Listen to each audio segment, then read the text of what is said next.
Hello दोस्तों, कैसे हैं आप सब। उम्मीद है आप सब अच्छे होंगे। दोस्तों, आज हम इन्वायरमेंटल स्टडीज़ में एक महत्वपूर्ण चैप्टर का शुरुआत करने जा रहे हैं, जिसे हम टीचिंग मेथड के नाम से जानते हैं। दोस्तों, हर काम करने का अपना एक तरीका होता है, वैसे ही बच्चों को पढ़ाने का अपना अलग तरीका है। आज इसी के बारे में हम चर्चा करेंगे। दोस्तों, बच्चों को पढ़ाने का 6 महत्वपूर्ण तरीका है, जिसे हम आगमन विधि इंडक्टिव मेथड के नाम से जानते हैं।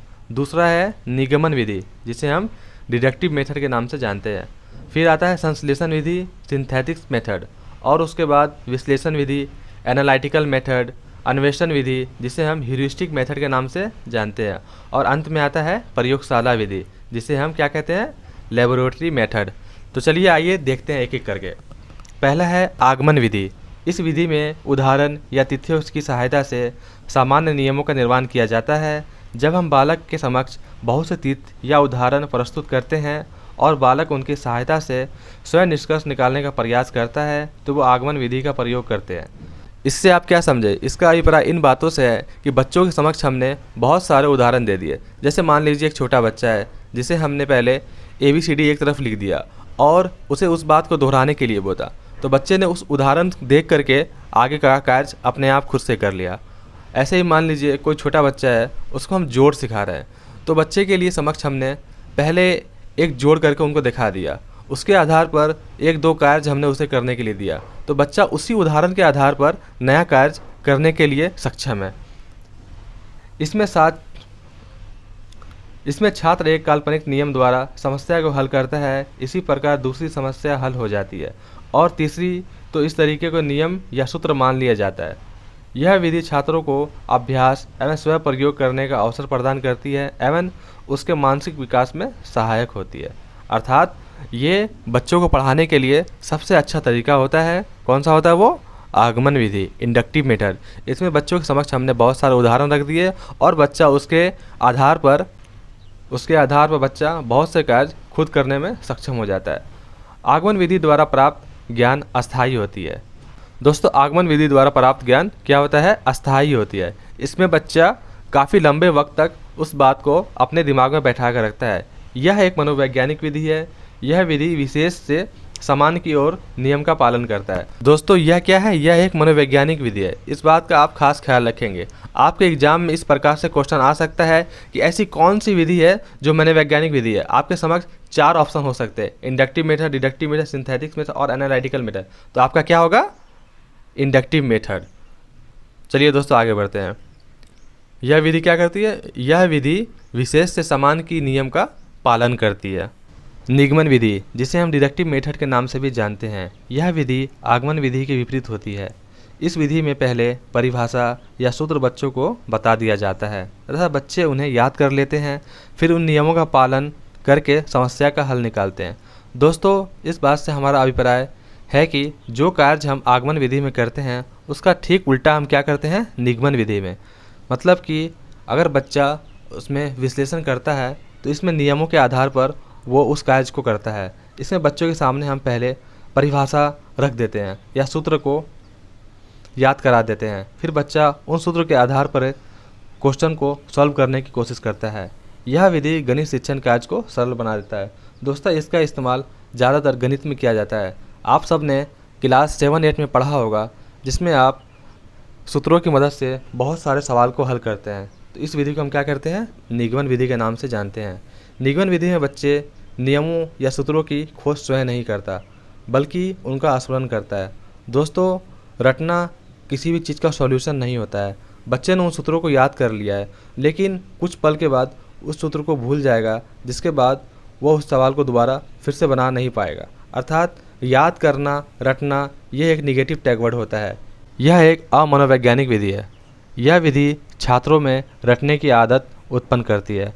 दोस्तों, आपके एग्जाम में अगर कहीं पर रटना दिख जाए, तो समझ लीजिएगा कि वो चीज़ निगेटिव वर्ड है। अर्थात ज़्यादातर उम्मीद है कि आपका वो ऑप्शन कभी सही नहीं हो सकता और वो गलत हो सकता है, क्योंकि बच्चों में हम रटने की आदत उत्पन्न नहीं करा सकते हैं। वो एक गलत कार्य हो जाता है। यह विधि छात्रों को जो ज्ञान देती है वह अस्थायी और अस्पष्ट होता है, क्योंकि वह ज्ञान को स्वयं के प्रयास से प्राप्त नहीं करता। दोस्तों, इसमें हमने क्या किया? बच्चों के समक्ष बहुत सारे हम उदाहरण दे दिए, जिसमें बच्चा तो कोई कार्य किया नहीं, उसने बस सूत्र को याद कर लिया और उसके आधार पर चीज़ों को बैठाता गया और सवाल हल हो गया अर्थात कुछ समय बाद वह इस चीज़ को भूल जाएगा। यह विधि छात्रों को जो ज्ञान देती है वह अस्थायी और अस्पष्ट होता है, क्योंकि वह ज्ञान को स्वयं के प्रयास से प्राप्त नहीं करता है। दोस्तों, बच्चा जो चीज़ अपने प्रयास से नहीं प्राप्त करेगा वह उसे लंबे समय तक कैसे याद रख सकता है। वह सूत्र की सहायता से चीज़ों को रट कर तो लेगा, परंतु कुछ वक्त के बाद वह उस चीज़ को भूल जाएगा। अर्थात यह एक अस्थायी और अस्पष्ट विधि है।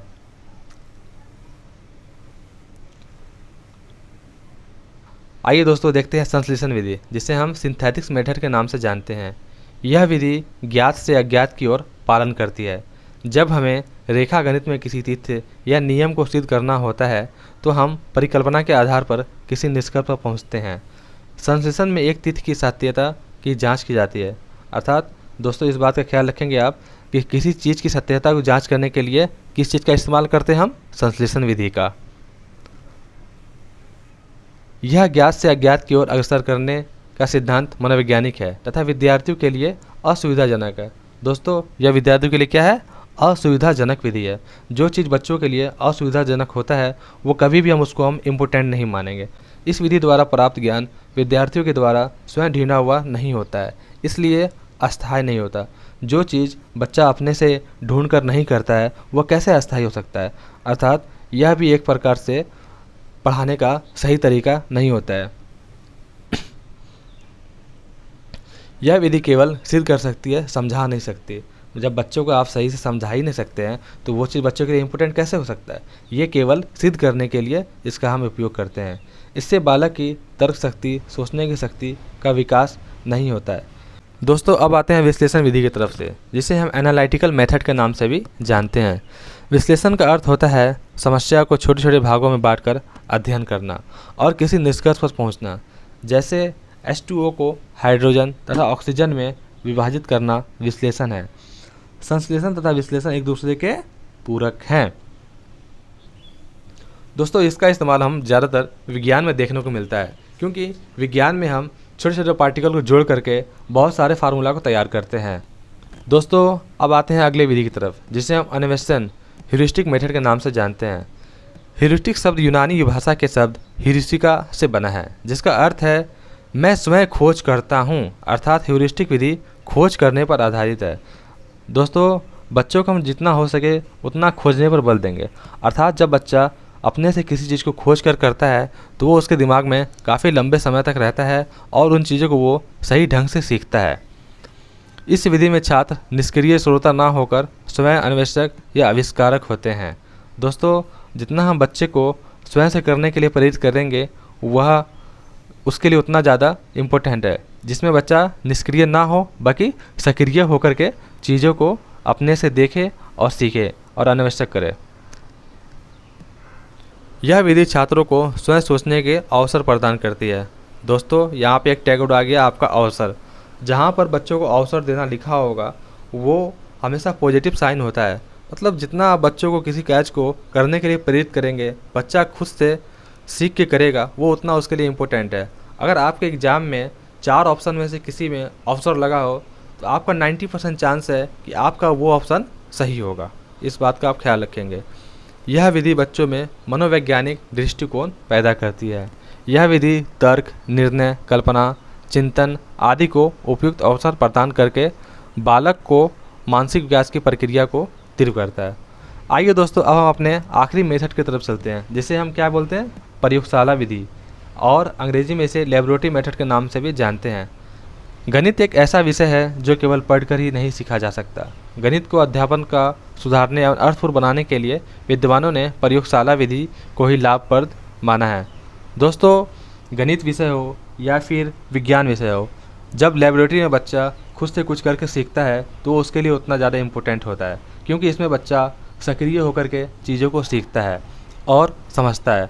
तो प्रयोगशाला विधि गणित के हिसाब से और विज्ञान के हिसाब से दोनों में काफ़ी महत्वपूर्ण होता है।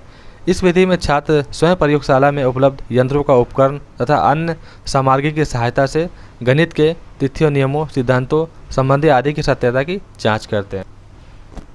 दोस्तों आपने यहाँ पे क्या देखा, स्वयं से। जब बच्चा स्वयं से कुछ चीज़ को करके सीखता है तो उसके लिए काफ़ी ज़्यादा लाभप्रद होता है। अर्थात स्वयं भी एक पॉजिटिव टाइप वर्ड होता है, क्योंकि इसमें बच्चा खुद से कुछ चीज़ों को करके सीखता है।